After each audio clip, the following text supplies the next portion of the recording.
Robert Johnson was just doing his job, but when he caught the CEO's son in the act, he had no idea he was about to witness his boss's true character. The morning shift at Grandview Shopping Center always started the same way for Robert.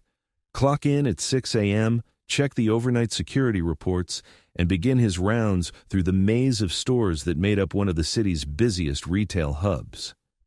At 35, Robert had been working security for 8 years, not because he lacked ambition, but because he believed in protecting people and maintaining order. Robert took pride in his work. While other guards might cut corners or ignore minor infractions, he treated every incident seriously. His supervisor had noted in his last review that Robert had the integrity of someone twice his age and the dedication of someone who understood that small crimes often led to bigger ones. That Tuesday morning seemed routine until Robert noticed something unusual during his 10 a.m. walkthrough of Prestige Electronics, the high-end store that sold everything from the latest smartphones to expensive gaming equipment. A young man in designer clothes was browsing near the headphone display, but something about his behavior caught Robert's attention. The kid kept glancing around nervously, checking to see if anyone was watching. When he thought no one was looking, he slipped a pair of $400 wireless earbuds into his jacket pocket. Robert's training kicked in immediately. He'd seen this pattern dozens of times: the furtive glances, the casual positioning to block sightlines, the quick concealment. But as he got a better look at the suspect, Robert's stomach dropped. Tyler Harrison, the CEO's son. Robert recognized him from company newsletters and the few times William Harrison had brought his family to corporate events. Tyler was 19, a college sophomore who drove a BMW and wore clothes that cost more than Robert made in a month. He had no reason to steal anything. His father's credit card could buy the entire electronics store without making a dent in the family fortune. But theft was theft, regardless of who was doing it. Robert positioned himself strategically and continued to observe. Tyler moved to the tablet section and repeated the same behavior, palming a portable charger worth $80 and sliding it into his other pocket. Then he walked casually toward the store's exit, bypassing the checkout counter entirely. Robert's radio crackled to life as he followed at a distance. "All units, be advised. Mr. Harrison is in the building today for the monthly management meeting." Perfect timing, Robert thought grimly. The CEO was literally in the same building while his son was committing theft in one of their tenant stores. As Tyler approached the exit, Robert made his decision. He stepped forward, his hand resting lightly on his radio. "Excuse me, sir," Robert said, his voice calm but firm. "Could I have a word with you?" Tyler turned, and for a moment his face went pale. Then his expression shifted to one of annoyed recognition. "Oh, it's you," Tyler said with a smirk. "The security guard. Don't you have real criminals to catch?" "Actually, I do," Robert replied evenly. "I'm going to need you to empty your pockets." Tyler's confidence faltered slightly. "What? Why would I do that?" "Because I observed you taking merchandise from this store without paying for it. That's called theft." The color drained completely from Tyler's face, but he quickly recovered his composure. "You must be mistaken. I'm Tyler Harrison. My father owns this entire shopping center." "I know who you are," Robert said, "and I know what I saw. Please remove the items from your jacket pockets." Tyler looked around frantically, as if hoping someone would intervene. The few shoppers nearby had begun to notice the commotion, and some were openly staring. "Look," Tyler said, lowering his voice, "this is obviously some kind of misunderstanding. Why don't you just forget this happened? I'm sure my father would appreciate your discretion." Robert's expression didn't change. "Sir, I need you to return the stolen merchandise immediately." "Stolen?" Tyler's voice rose. "I didn't steal anything. This is harassment." "Then you won't mind emptying your pockets to prove it." The standoff continued for several tense seconds. Finally, Tyler's bravado cracked completely. His shoulders sagged and he reached into his jacket, pulling out the wireless earbuds and the portable charger. "There," he said, practically throwing the items at Robert. "Happy now?" Robert carefully collected the merchandise, noting the price tags were still attached. "I'm going to need you to come with me to the security office while we sort this out." "Sort what out?" "I returned your precious electronics. We're done here." "No, sir, we're not. Theft doesn't become legal just because you return the items when caught." Tyler's face flushed red. Do you have any idea who you're messing with? My father could have you fired with one phone call. Then I guess we'll find out what kind of man your father is, Robert replied. 20 minutes later, Robert sat across from Tyler in the security office, filling out an incident report while Tyler alternated between sulking and making increasingly desperate threats. You don't understand, Tyler said for the third time. This will ruin everything. I've got college applications pending, internships lined up. You can't do this to me. Robert looked up from his paperwork. I didn't do this to you. You did this to yourself. It was just a stupid mistake. Everyone makes mistakes. Taking one item might be a mistake, Robert said calmly. Taking two different items from two different sections of the store shows intent. Before Tyler could respond, there was a knock at the security office door. Robert opened it to find William Harrison standing in the hallway, his expression unreadable. Mr. Harrison, Robert said respectfully, I was just about to call you. William stepped into the small office, his gaze moving from Robert to his son. Tyler immediately straightened up, his previous defiance replaced by nervous energy. Dad, thank God you're here. This guy is totally overreacting. It's just a misunderstanding. Tyler, William said quietly, be quiet. The authority in his voice was unmistakable. Tyler's mouth snapped shut. William turned to Robert. Tell me what happened. Robert presented his report clearly and professionally, describing exactly what he had observed and the evidence he had collected. He showed William the merchandise Tyler had attempted to steal and explained the timeline of events. Throughout Robert's account, William's expression remained neutral, but Robert could see tension building in the CEO's jaw. When Robert finished, William was quiet for a long moment. Tyler, William said finally, is this account accurate? Tyler squirmed in his chair.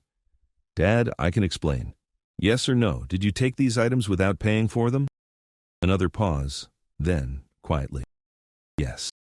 William nodded slowly, then turned back to Robert. What's the normal procedure in a situation like this? For theft of merchandise valued over $200, which this is, the standard protocol is to contact local police and file charges. The store owner would then decide whether to press charges or handle it internally. And what do you recommend? Robert hesitated. He could feel Tyler's desperate stare, could practically hear the young man's future hanging in the balance. But he also thought about every other shoplifter he'd caught over the years, teenagers who'd been arrested for stealing items worth far less than what Tyler had attempted to take. I recommend following standard protocol, Robert said. The law should apply equally to everyone. William studied Robert's face for a long moment. Even if everyone includes my son? Especially if everyone includes your son. Tyler shot to his feet. Dad, you can't be serious. This is insane. It's just some stupid headphone. William held up a hand, and Tyler reluctantly sat back down. Robert, William said, I need you to step outside for a moment while I speak with my son privately. Robert nodded and left the office, closing the door behind him. Through the thin walls, he could hear raised voices, Tyler's pleading and defensive, William's low and controlled. The conversation lasted nearly 10 minutes. When the door opened again, both men emerged. Tyler's face was red and streaked with tears. William looked older than he had when he'd arrived. Robert, William said, I've made my decision. Please call the police and file your report. My son will cooperate fully with their investigation. Tyler stared at his father in shock. Dad, you said... I said I would think about it. I've thought about it. William's voice was firm. You committed a crime, Tyler. The fact that you're my son doesn't put you above the law. But the internships, college, my whole future. Should have thought about that before you decided to steal. Robert watched the interaction with growing respect for William Harrison. It couldn't be easy to make the choice he was making, but he was doing it anyway. The police arrived within 15 minutes. Officer Maria Santos, whom Robert had worked with several times before, took statements and processed the evidence. Tyler was formally charged with retail theft, a misdemeanor, but one that would remain on his record. As Tyler was led away in handcuffs, he turned back to his father with a look of betrayal and hurt. I can't believe you're letting them do this to me. I'm not letting them do anything, William replied. I'm letting you face the consequences of your own choices.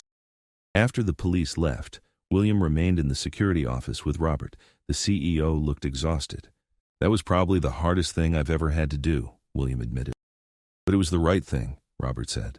William nodded slowly. You know, when I first heard about this, my instinct was to protect him, to use my influence to make it go away. He looked at Robert. Why didn't you let me? Because someone who's willing to steal when they have everything doesn't learn anything if they face no consequences. And because every other person I've caught shoplifting has been arrested and charged, your son doesn't deserve different treatment just because of who his father is. William was quiet for a moment. You realize you probably just cost yourself your job. Tyler was right. I could have you fired. Yes, sir, I know. Then why did you do it? Robert shrugged. Because it was the right thing to do. I've got 2 kids at home, and I want them to grow up in a world where right and wrong matter more than who you know or how much money your family has. William studied Robert's face, then slowly extended his hand. Mr. Johnson, I owe you an apology. And a thank you. Robert shook the offered hand, confused. Sir? An apology because I've clearly failed as a father if my son thinks he can commit crimes without consequences.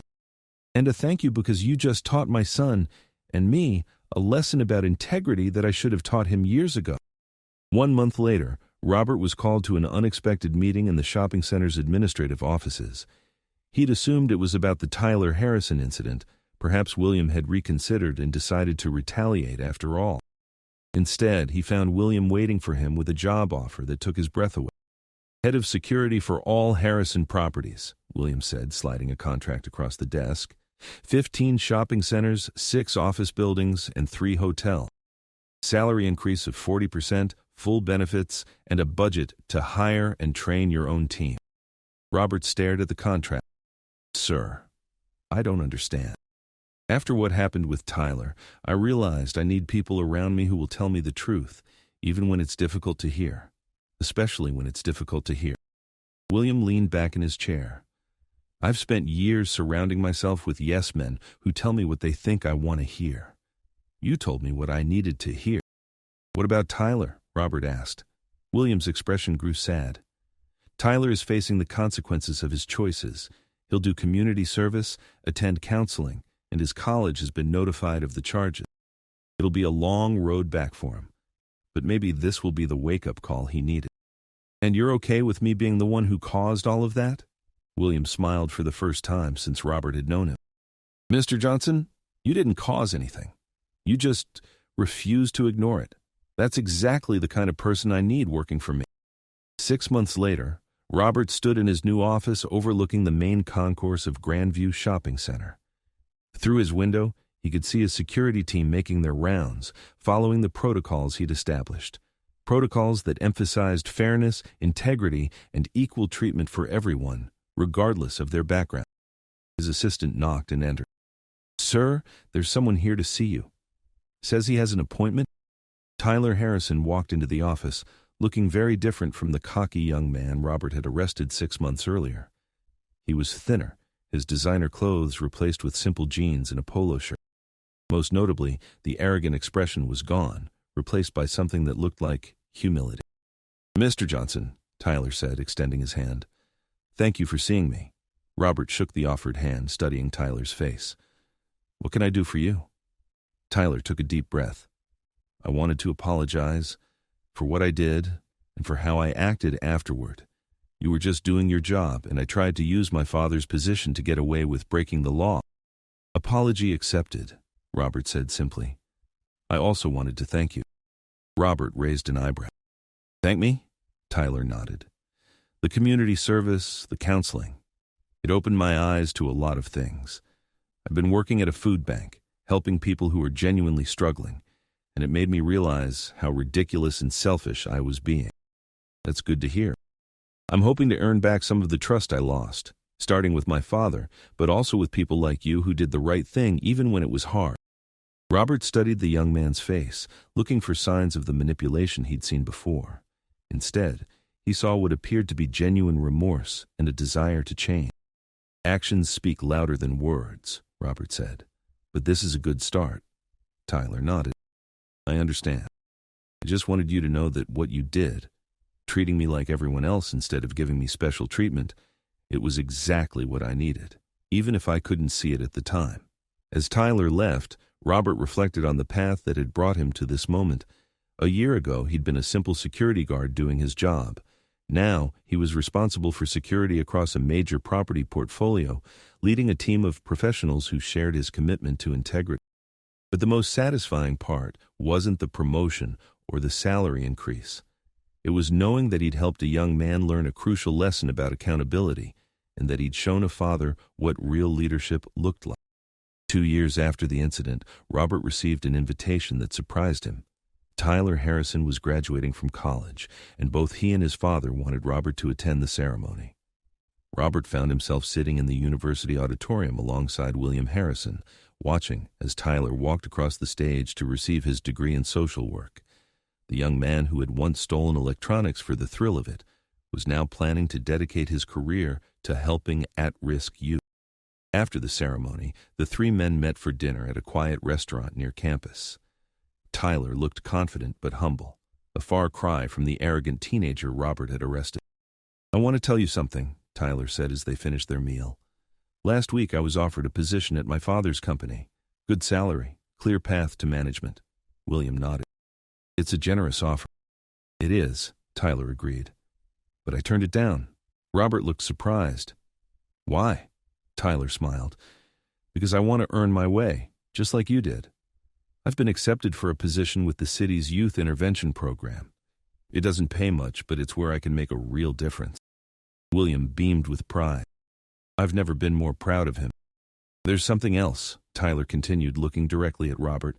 "I've been working with the juvenile court system, talking to kids who've been caught stealing, sharing my story, trying to help them understand that consequences aren't punishments. They're opportunities to change course." Robert felt a warmth spread through his chest. "That's incredible, Tyler.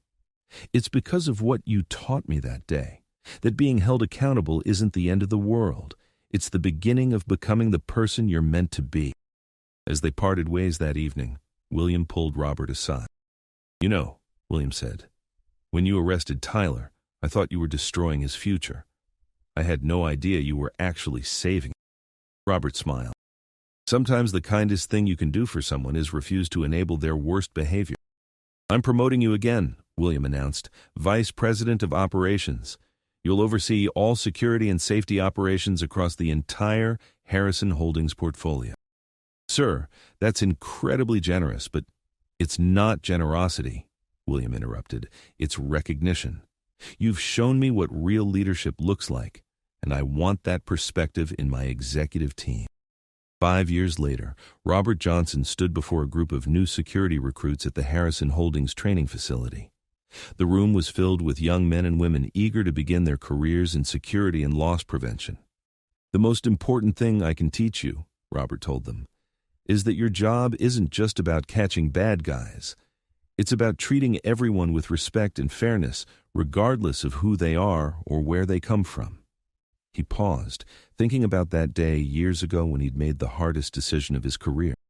You'll face moments when it would be easier to look the other way, to give someone special treatment because of their connections or status. In those moments, remember that true integrity means doing the right thing even when no one is watching, and especially when everyone is. In the back of the room, Tyler Harrison sat quietly, taking notes. He'd become a regular volunteer at these training sessions, sharing his story as an example of how accountability could transform a life. After the session, Robert and Tyler walked together through the halls of the training center. "Any regrets?" Tyler asked. Robert thought for a moment. "Only one." "What's that?" "That it took me so long to realize that sometimes the greatest act of compassion is refusing to compromise your principle." Tyler nodded thoughtfully. "And I wish I'd learned that lesson before I needed to be taught it the hard way." They walked in comfortable silence, two men whose lives had been forever changed by a moment of truth in a shopping center security office. Because sometimes the most important victories aren't about what you gain. They're about what you refuse to lose. And Robert Johnson had refused to lose his integrity, even when it seemed like it might cost him everything. In the end, that refusal had gained him more than he'd ever imagined possible. Sometimes doing the right thing cost you everything. But sometimes, if you were fortunate, it revealed that the people in charge were better than you dared to hope. And sometimes it proved that integrity really was the most valuable currency of all.